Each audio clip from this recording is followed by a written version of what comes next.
এদেশের স্বাধীনতা অর্জন করে স্বাধীনতা বাংলাদেশ জিতেও আছে। এই বাংলাদেশ নিয়ে অনেক ষড়যন্ত্র করা হয়েছে। এই বাংলাদেশ নিয়ে অনেক রকম ষড়যন্ত্র করে বাংলাদেশে আধিপত্য বিস্তার করতে চেয়েছেন। আজকে আমাদের ঐক্যবদ্ধ হতে হবে, বাংলাদেশের স্বাধীনতা রক্ষা করতে হবে। আজকে এই স্বাধীনতা আজকের এই সুরক্ষা সার্বভৌমত্বকে সুরক্ষার আগে যিনি দেশের স্বাধীনতা ঘোষণা দিয়েছেন শহীদ রাষ্ট্রপতি জিয়া রহমান বাংলাদেশের স্বাধীনতা সার্বভৌমত্ব রক্ষা করার জন্য আমাদের মাঝে জাতীয়তাবাদী দল ঘোষণা করে দিয়েছিলেন। যে দলের শপথ ছিল, যে দলের ঘোষণা ছিল, যে দলের প্রতিষ্ঠা লাভ করেছিল একটি মাত্র কারণ বাংলাদেশের স্বাধীনতার সার্বভৌমত্ব রক্ষা করতে হবে, গণতন্ত্রকে রক্ষা করতে হবে। সেই গণতন্ত্রকে নিয়ে ছিনিমিনি করা হচ্ছে, সেই সার্বভৌমত্বকে নিয়ে ছিনিমিনি করা হচ্ছে। শব্দ প্রতি স্বৈরাচারকে জায়গা দেওয়া হচ্ছে। যে শেখ হাসিনা পালিয়ে গেছে বাংলাদেশে, হাজার হাজার নেতা কর্মীকে হত্যা করার পরে ভারত আশ্রয় নিয়েছে।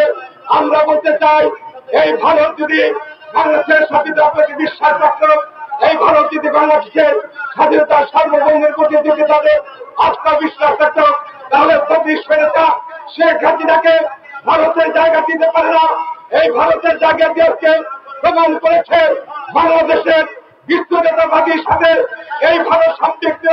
এই শেখ হাসিনা যত প্রয়াস করেছেন, যত রকম রাষ্ট্রপতি কর্মকাণ্ড করেছেন, সমস্ত কিছু করেছেন এই ভারতীয়।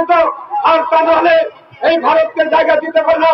আপনারা লক্ষ্য করেছেন, এই ভারতের আমাদের অনেক অনেক জনগণকে হত্যা করেছে।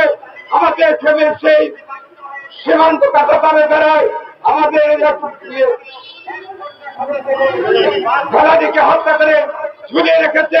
কত নিষ্ঠুর নির্মম ভাবে জাতিসংঘের সনদকে তারা উল্লঙ্ঘন করে আমাদের সেই মেয়েকে ঝুলিয়ে রাখা হয়েছে।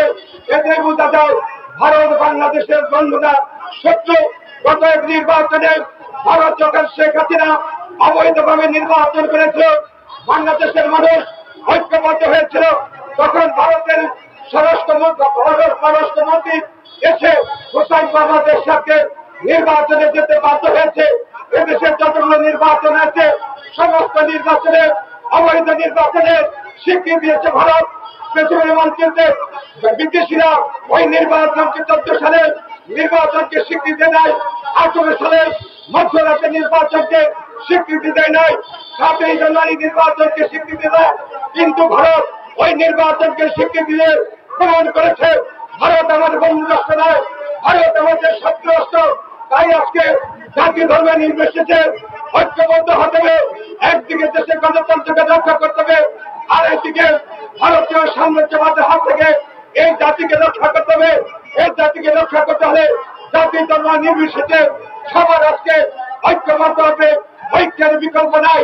তারেক রহমান কিন্তু একটা কথা বলেছেন, এই বাংলাদেশের সার্বভৌমত্ব রক্ষা করার জন্য একদিকে আমাদের গণতন্ত্রকে রক্ষা করতে হবে। সেই গণতন্ত্রকে রক্ষা করার জন্য হাজার হাজার নেতা কর্মী 15 সাল থেকে শুরু করে 15 বছরে প্রায় বাংলাদেশ জাতীয়তাবাদী দলে 2000 নেতা কর্মীকে গুম করা হয়েছে। অনেক নেতা কর্মীকে ভারতে নিয়ে অতিবদ্ধ করে মৃত্যু সাহায্য করতে হয়েছে। অনেক নেতা কর্মীকে ভারতে আশ্রয় দেওয়া হয়েছে। যেমন করে আজকে ভারতে আশ্রয় দিয়েছে আমাদের খুনি শেখ হাসিনা সহ হাজার হাজার ভারতে গিয়ে হাজার হাজার দুষ্কর্মী, হাজার হাজার বাংলাদেশের হত্যাকারীরা সেখানে আশ্রয় নিয়েছে।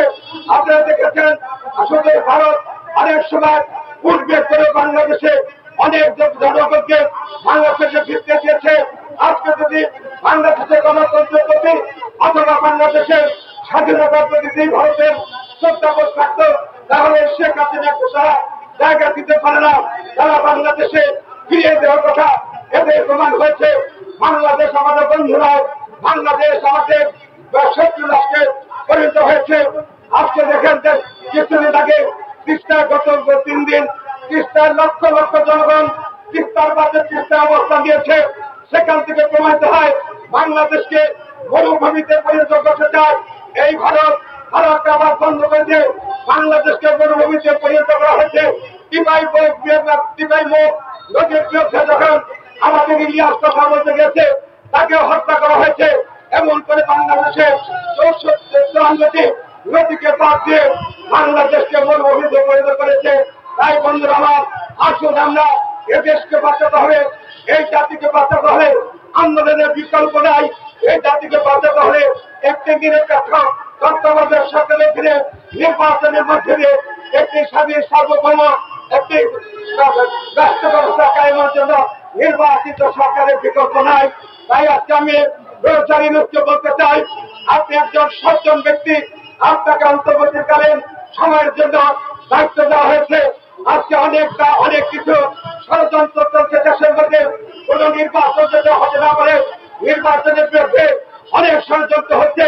তাই আমি প্রফেসর ইউনুসকে বলবো, জরুরি নির্বাচন দিয়ে জনগণের ক্ষমতা জনগণের হাতে ফিরিয়ে দেন। বাংলাদেশের মানুষ এই নির্বাচনের জন্য 15 বছর লড়াই করেছে। এই নির্বাচনের জন্য 5 তারিখে জনগণের বিপ্লবের মধ্যে দিয়ে, ছাত্র জনগণের বিপ্লবের মধ্যে দিয়ে এই স্বৈরাচারী আওয়ামী লীগের পতন ঘটিয়েছে।